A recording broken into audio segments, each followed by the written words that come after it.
Hello everyone, this is our third class for accounts for class 11. आज की class में मैं आप लोगों को एक नया चैप्टर पढ़ाने जा रहा हूं और ये चैप्टर बहुत ही ज़्यादा इंटरेस्टिंग टॉपिक है और ये समझ के आप रखिए कि ये टॉपिक जो है बेसिक फाउंडेशन है अकाउंट्स का।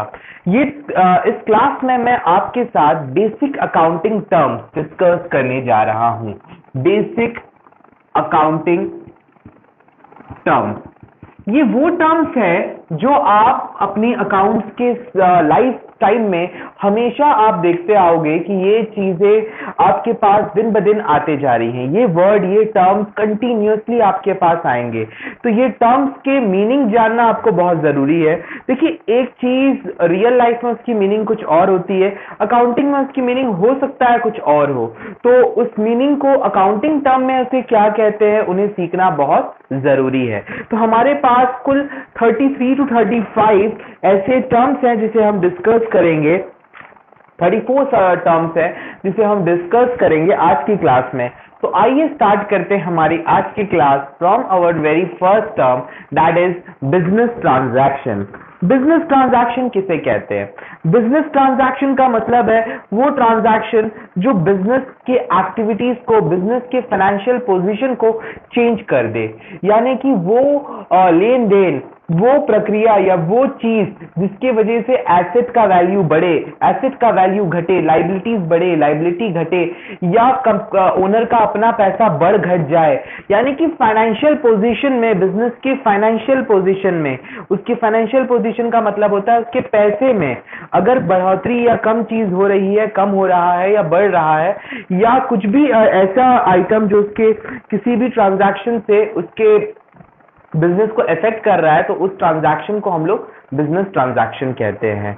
उसी तरीके से बिजनेस ट्रांजैक्शन का जो परिणाम होता है उसे हम इवेंट कहते हैं। तो बिजनेस ट्रांजैक्शन और इवेंट में क्या फर्क है, आपकी स्क्रीन में देखिए, मैं एक एग्जांपल रख रहा हूं, इस एग्जांपल को आप जस्ट नोटिस करें। इस एग्जांपल में देखिए ट्रांजैक्शंस क्या क्या बोले गए हैं। इन्वेस्टमेंट 5 लाख की बिजनेस में, investment of rupees 5 lakh in the business, purchase of goods of 4 lakh, making cash sales of 3,80,000, payment of godown rent, ये सारी ट्रांजैक्शंस हैं। वहीं पे इवेंट्स क्या आते हैं? इवेंट्स आते हैं, सेल्स हो रहा है हमारा 3,80,000 का और उसमें जो हमारे खर्चे हुए हैं 3,20,000, यानी 60,000 हमारा प्रॉफिट है। प्रॉफिट ऑफ 60,000 हमारा इवेंट है, वो रिजल्ट आ रहा है। 1 लाख की इन्वेंट्री हमारी बची हुई है, वो हमारा इवेंट है। कैश बैलेंस हमारे पास 4,60,000 है, वो इवेंट है। कैपिटल 5,60,000 का हमारे पास बचा है, वो भी एक इवेंट है। तो इससे हमें ये समझ में आया इस एग्जाम्पल से कि जो ट्रांजैक्शंस होती हैं, जो चीज हो रही है उसे हम ट्रांजैक्शन कहते हैं, उससे जो नेट रिजल्ट निकल के आता है उसे हम इवेंट कहते हैं। तो बिजनेस ट्रांजैक्शन के रिजल्ट को इवेंट कहते हैं और जो प्रक्रिया हो रही है, जो लेन देन हो रहा है, उसे बिजनेस ट्रांजैक्शन कहते हैं।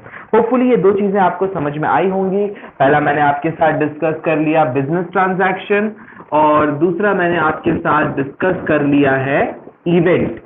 तीसरा आइटम जो हमारे पास आता है वो है अकाउंट। अकाउंट हम किसे कहते हैं? देखिए, जैसे मैंने आपको बताया था कि अकाउंटिंग में 5 चीजें आती हैं, recording, classifying, summarising, analysing and interpreting. तो ये जो क्लासिफाइंग होता है, हर चीज को हम डिफरेंट ग्रुप में रखते हैं, हम डिफरेंट उनके लिए एक डिफरेंट कॉलम्स बनाते हैं, उनके लिए डिफरेंट एक प्लेस बनाते हैं, उस प्लेस को हम अकाउंट कहते हैं। यानी कि आप कैश के बारे में सारी चीजें कैश अकाउंट में लिखोगे, आप परचेजेस के बारे में सारी चीजें परचेज अकाउंट में लिखोगे, बिल्डिंग आपके पास जो है उसके बारे में आप बिल्डिंग अकाउंट में लिखोगे, यानी हर किसी के बारे में आप उसके रिस्पेक्टिव अकाउंट में लिखोगे। क्लासिफिकेशन जो होता है वो पर्टिकुलर अकाउंट में होता है। तो आप लोगों को समझ में आ गया अकाउंट क्या होता है। फोर्थ हमारे पास जो आइटम आता है दैट इज कैपिटल। कैपिटल क्या है? कैपिटल है ओनर का फंड। देखो, बड़ा कॉमन सी चीज है, ये हिंदी में से कहा जाता है पूंजी। पूंजी जिसे कहते हैं ना, आपके पिताजी अगर बिजनेसमैन होंगे तो बोलते होंगे कि भाई हमारी पूंजी है, ये हमारा ये कैपिटल है। जो आपके जमा हुए पैसे जो आप बिजनेस में लगा रहे हो उस पैसे को हम कैपिटल कहते हैं। बिजनेस में ओनर के जितने भी पैसे होते हैं उस सारे पैसे को कैपिटल कहा जाता है। ये टर्म रिमेंबर करिएगा, याद रखिएगा, भूलिएगा मत। ओनर के पैसे को हम कैपिटल कहते हैं। ओनर का जो भी पैसा बिजनेस में लगा होता है उस पैसे को कैपिटल कहते हैं। नेक्स्ट आपका आता है ड्राइंग्स। ड्राइंग्स का मतलब क्या है? ड्राइंग्स का मतलब वो वाली ड्राइंग नहीं है जो आप लोग सोच रहे हो घर में एग्जाम में जो बनाते थे, क्लास 1-2 में ड्राइंग्स जो बनाया करते थे, ये वो ड्राइंग्स नहीं है। ये ड्राइंग्स है अगर आप अपने कैपिटल में से पैसा निकालते हो, अगर आप इस पूंजी में से पैसे निकालते हो तो इस निकाले हुए पैसे को ड्राइंग्स कहते हैं। अगर आप अपने बिजनेस में से कुछ पैसा निकाल ले रहे हो तो आपका कैपिटल कम हो जा रहा है, इस प्रक्रिया, ये जो पैसे निकल रहे हैं इस निकले हुए पैसे को ड्राइंग्स कहा जाता है। तो समझ में आ गई बात क्या है? नेक्स्ट आइटम हमारे पास आती है लाइबिलिटीज। तो जी लाइबिलिटीज क्या है? आइए लाइबिलिटीज को भी डिस्कस कर लेते हैं। लाइबिलिटीज होती है उधार। उधार, जो हम पैसा किसी से उधार लेते हैं ना उसे हम लाइबिलिटीज कहते हैं। ये एक्चुअली ना बहुत बड़ी टेंशन होती है बिजनेस की।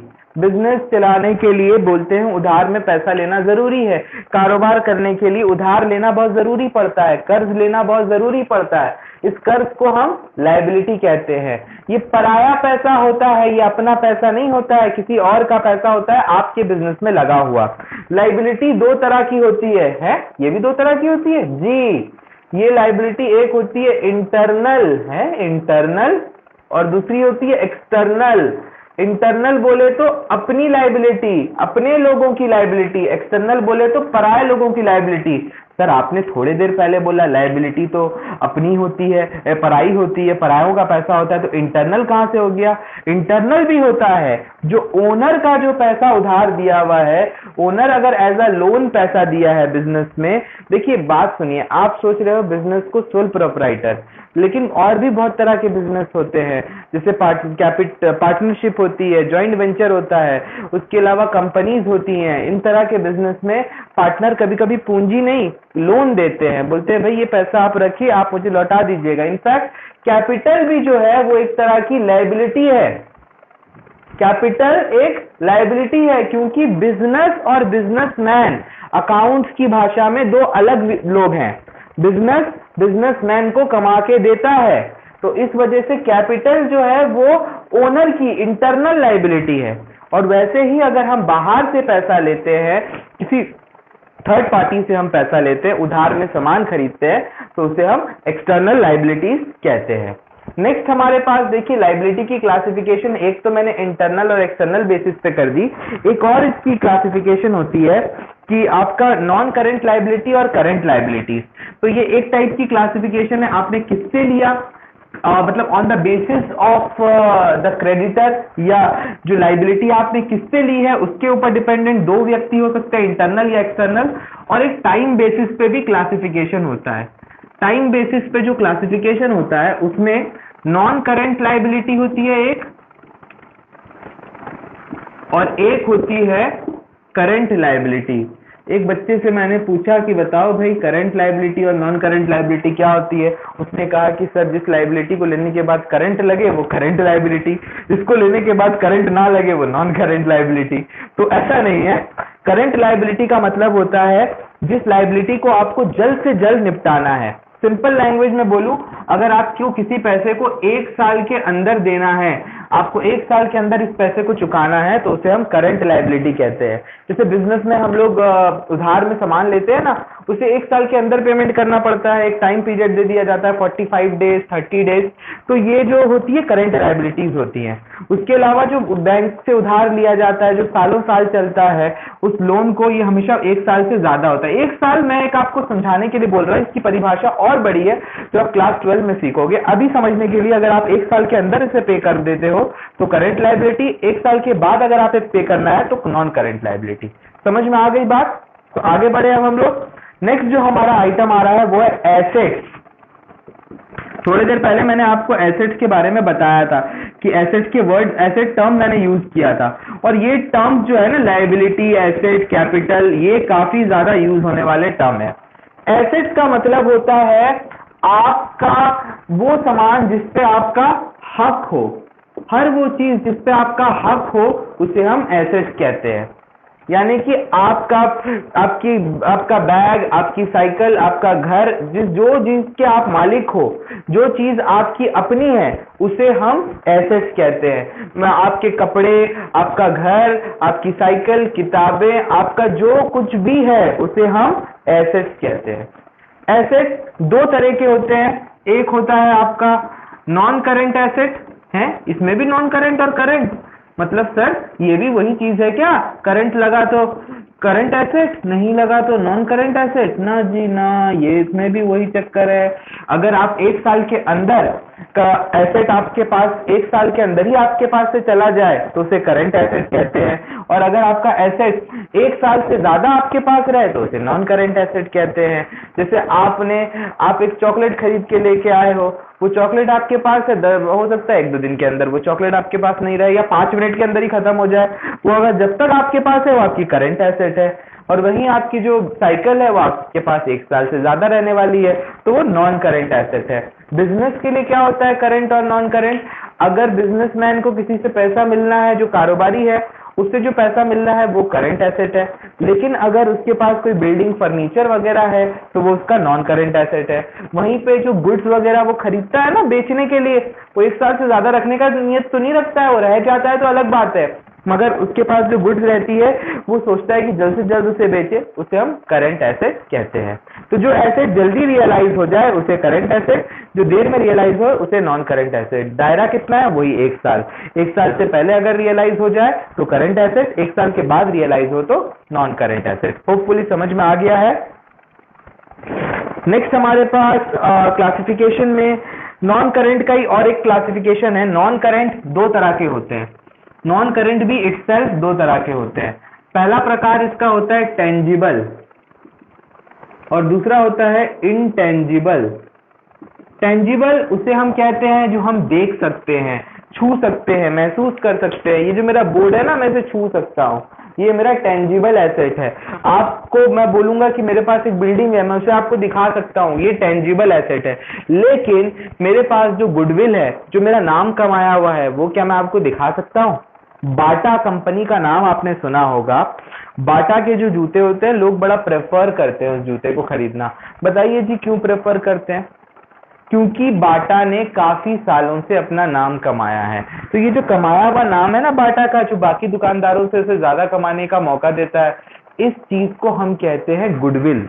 और ये दिखाई नहीं जा सकती। आप बाटा के शोरूम में जाकर बोलोगे भैया हमें गुडविल दिखाइए तो अपनी, वो क्या थैला निकाल के आपको दिखाएगा, देखो हमारी गुडविल। भैया गुडविल दिखाने वाली चीज नहीं होती है, वो छू के नहीं दिखा सकता है आपको, ना आपको फील करवा सकता है।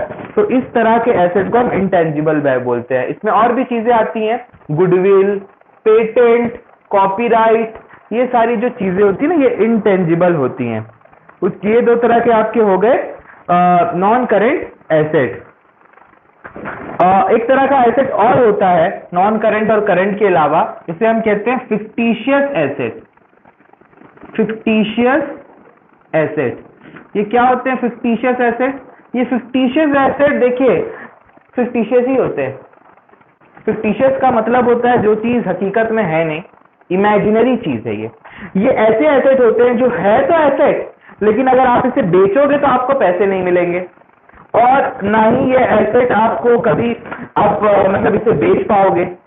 ये रियलाइज नहीं होते हैं, ये सिर्फ इमेजिनरी होते हैं और कुछ टाइम के लिए होते हैं। जैसे कि अगर आपको लॉस होता है ना, लॉस का आपको मैं फंडा बाद में बताऊंगा। लॉस को हम एसेट साइड में शो करते हैं। क्यों करते हैं? वो एक डेप्थ स्टडी है, वो आगे आपके सिलेबस में आएगा। लॉस को हम रिकवर नहीं कर सकते हैं, लेकिन लॉस को एसेट में शो किया जाता है, फिक्टिशियस एसेट है। उसी तरीके से कुछ revenue expenditures, deferred revenue expenditures भी होती हैं, उनको भी हम लोग फिक्टिशियस एसेट ट्रीट करते हैं, जैसे एडवर्टीजमेंट, सस्पेंस एंड ऑल। तो ये कुछ चीजें हैं जो कि फिक्टिशियस एसेट में आती हैं। फिक्टिशियस एसेट का दूसरा नाम जो है वो नॉमिनल एसेट भी है। तो अगर कभी आपको फिक्टिशियस एसेट और नॉमिनल एसेट बोला जाए तो समझ लीजिएगा दोनों सेम चीज है। होपफुली ये 7 आइटम्स आप लोग अच्छे से समझ गए होंगे। अब मैं अगले आइटम की तरफ बढ़ता हूँ। तो आइए अब हम लोग आगे बढ़ते हैं हमारे नेक्स्ट टर्म्स की तरफ में। जो हमारा नेक्स्ट टर्म है वो है रिसीट। रिसीट रिसीट्स का मतलब जो हमें पैसे मिलते हैं ना, उसे हम रिसीट्स कहते हैं। रिसीट्स दो तरह की होती हैं। पहली रिसीट होती है कैपिटल रिसीट, और दूसरी रिसीट हमारे पास होती है वो होती है रेवेन्यू रिसीट। रेवेन्यू रिसीट्स और कैपिटल रिसीट में फर्क क्या है? देखो, कैपिटल रिसीट्स वो रिसीट्स होती हैं जिससे आपका एसेट या लायबिलिटी में चेंजेस आए। अगर आपके उधार बढ़ जा रहे हैं, जैसे आप बैंक से लोन ले रहे हो ना, तो आपके उधार लॉन्ग टर्म उधार आपके बढ़ जा रहे हैं, तो वो कैपिटल रिसीट है। आप कोई एसेट बिक्री कर दे रहे हो, बिल्डिंग बिक्री कर दे रहे हो, उससे जो पैसे आ रहे हैं वो कैपिटल रिसीट है, क्योंकि आपका नॉन करेंट एसेट और नॉन करेंट लायबिलिटी को जो इफेक्ट करेगा वो होता है कैपिटल रिसीट। वहीं पे जो डे टू डे, जो डेली आपको आए दिन वो पैसे मिलते रहते हैं, उन पैसों को हम बोलते हैं रेवेन्यू रिसीट। ये रेवेन्यू नेचर के होते हैं, यानी ये आपको रेगुलर बेसिस पे मिलते रहते हैं। जैसे गुड्स बिक्री करके सेल्स करना, या आप बोल सकते हो रेंट आप अगर उठा रहे हो तो आपको हर महीना रेंट मिलता है, या आपकी कोई इनकम रेगुलर बेसिस पे होती है, इंटरेस्ट आपको रेगुलर मिलता है, तो वो आपका रेवेन्यू रिसीट होता है। एंड सिमिलरली जो भी चीजें जो आपको कंटिन्यूसली बार बार मिलती हैं हर साल में, वो होती है रेवेन्यू रिसीट। और जो चीज आपके एसेट और लायबिलिटी को इफेक्ट करती हैं, आपके पास जो स्टॉक ऑफ एसेट है या तो वो कम हो जाता है या आपकी लायबिलिटी बढ़ जाती है, तो उसे हम लोग कैपिटल रिसीट कहते हैं। उसके बाद हमारे पास आता है एक्सपेंडिचर। एक्सपेंडिचर भी दो तरह के होते हैं। एक्सपेंडिचर का मतलब होता है खर्चे। देखिए, बहुत सारी चीजें आपको मैं बताऊंगा अभी। एक्सपेंडिचर दो तरह के होते हैं। पहला एक्सपेंडिचर होता है कैपिटल एक्सपेंडिचर। कैपिटल एक्सपेंडिचर वो एक्सपेंडिचर होता है जिससे आपका या तो एसेट इंक्रीज हो रहा है या तो आपकी लायबिलिटी डिक्रीज हो रही है। और दूसरा जो हमारे पास एक्सपेंडिचर होता है वो रेवेन्यू एक्सपेंडिचर होता है। इन एक्सपेंडिचर, ये हमारे एक्सपेंडिचर वो एक्सपेंडिचर्स होते हैं जो रेगुलर बेसिस पे डे टू डे हमारे बिजनेसेस में होते रहते हैं। डे टू डे आए दिन ये एक्सपेंडिचर्स हमारे होते रहते हैं, इनको हम कहते हैं रेवेन्यू एक्सपेंडिचर। उसके अलावा रेवेन्यू एक्सपेंडिचर और कैपिटल एक्सपेंडिचर के अलावा एक थर्ड तरह का एक्सपेंडिचर होता है जिसे हम कहते हैं deferred revenue expenditure. Deferred revenue expenditure. देखिए, अब बात समझिएगा, कैपिटल एक्सपेंडिचर का फायदा सदियों तक मिलता है। रेवेन्यू एक्सपेंडिचर का फायदा कुछ टाइम, मतलब आपको तुरंत आपने दिया, आपको उसका फायदा मिल गया। डेफर्ड रेवेन्यू एक्सपेंडिचर जो होता है उससे आपका एसेट क्रिएट नहीं होता है, लेकिन उसका फायदा काफी सालों तक मिलता है। एग्जाम्पल के तौर पे मेरा दिल करा कि मैं अपने ट्यूशन का एडवर्टीजमेंट सलमान खान से करवाऊं। तो सलमान खान से जो मैं ऐड करवा रहा हूं, सलमान खान को मैंने 5 करोड़ रुपए दिए, लेकिन मैं हिसाब में हूं कि उस ऐड को मैं करीब 5 साल चलाऊंगा। तो अगर मैं उस ऐड के खर्चे को 1 साल में लिख लूं तो मेरे बिजनेस में लॉस आ जाएगा। मेरा प्रॉफिट एंड लॉस जो है वो कम दिखाएगा, क्योंकि मैंने 5 करोड़ को इकट्ठा ट्रीट कर लिया है। तो मैं क्या करता हूं, इस तरह के खर्चे को हर साल 1-1 करोड़ रुपए दिखाऊंगा 5 साल तक। तो जब 1 करोड़ ये हट जाएगा तो 4 करोड़ बच जाएगा। वो 4 करोड़ जो है वो फिक्टिशियस एसेट है, और ये जो 1 करोड़ जो जा रहा है ये डेफर्ड रेवेन्यू एक्सपेंडिचर है। फिर अगले साल 1 करोड़ और हटेगा, 3 करोड़ बच जाएगा। तो 3 करोड़ फिक्टिशियस एसेट रह जाएगा, 1 करोड़ आपका डेफर्ड रेवेन्यू एक्सपेंडिचर हो जाएगा। एंड कंटिन्यूसली 5 साल के तक ये चलता रहेगा, और 5 साल के बाद मेरे डेफर्ड रेवेन्यू एक्सपेंडिचर एकदम खत्म हो जाएंगे। तो ये एक्सपेंडिचर को हम बोलते हैं डेफर्ड रेवेन्यू एक्सपेंडिचर। समझ में आई बात आपको क्या होता है डेफर्ड रेवेन्यू एक्सपेंडिचर? तो अगर नहीं समझ में आया, एक बार आप रिकॉल करिएगा। उसके बाद नहीं, फिर भी मैं आपको एक एग्जांपल लेके बताता हूं। देखिए, एग्जांपल मैं आप लोगों को बता रहा हूं। इस क्वेश्चन में आप देख सकते हो, इस एग्जांपल में अगर आप बिल्डिंग परचेज करते हो, बिल्डिंग परचेज कर रहे हो, तो आपके पास एक एसेट आ रहा है, ये कैपिटल एक्सपेंडिचर है। वहीं पे अगर आप मान लीजिए कि आप रेंट पेड कर रहे हो, तो ये तो 1 साल में खत्म हो जाए, हर साल इसको बार बार देते रहना है, तो ये हो गया आपका रेवेन्यू एक्सपेंडिचर। वहीं पे मैं लॉन्ग टर्म एडवर्टीजमेंट के लिए पैसा दे रहा हूं, तो ये हो जाता है आपका डेफर्ड रेवेन्यू एक्सपेंडिचर। अच्छा, एक बात और, अगर वो एडवर्टीजमेंट कुछ इस तरीके का है तो 1 साल में ही उसका फायदा हमें मिल जाएगा, तो उसे मैं रेवेन्यू एक्सपेंडिचर ट्रीट करूंगा। लेकिन अगर उस एडवर्टीजमेंट का फायदा मुझे 4-5 साल तक मिलने वाला है तो मैं उसे डेफर्ड रेवेन्यू एक्सपेंडिचर ट्रीट करूंगा। होपफुली आपको समझ में आ गया होगा ये टॉपिक क्या है, किस तरह के एक्सपेंडिचर को हम कैपिटल कहते हैं, किसको रेवेन्यू कहते हैं। तो ये हो गई एक्सपेंडिचर की बात। नेक्स्ट आइटम जो हमारे पास आता है वो है एक्सपेंसेस। तो देखिए एक्सपेंसेस और एक्सपेंडिचर में फर्क है। तो expenses is the cost incurred in producing and selling the goods and services. जो गुड्स एंड सर्विसेज से रिलेटेड जितने भी खर्चे होते हैं ना, उसको हम बोलते हैं एक्सपेंसेस। तो गुड्स से रिलेटेड जो खर्चे हो रहे हैं वो आपका एक्सपेंसेस कहलाते हैं। तो एक्सपेंसेस क्या है? Amount paid to sell a good.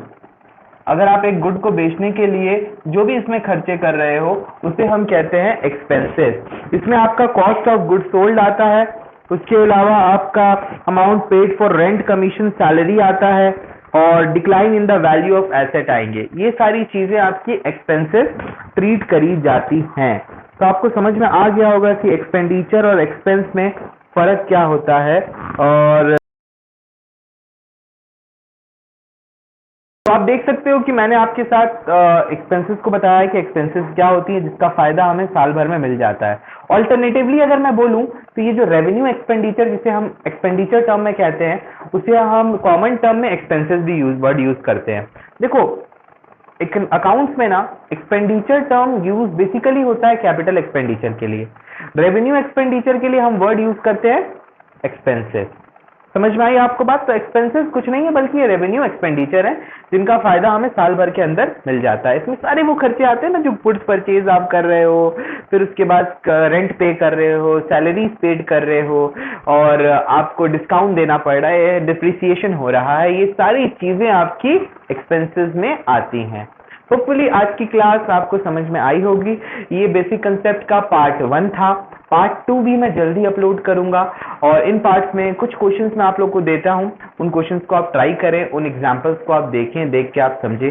अगर फिर भी आपको ना समझ में आए तो you can WhatsApp me, you can call me at any time.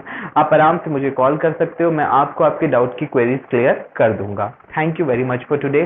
Stay home, stay safe, stay alive. Let everybody live safely. Thank you very much.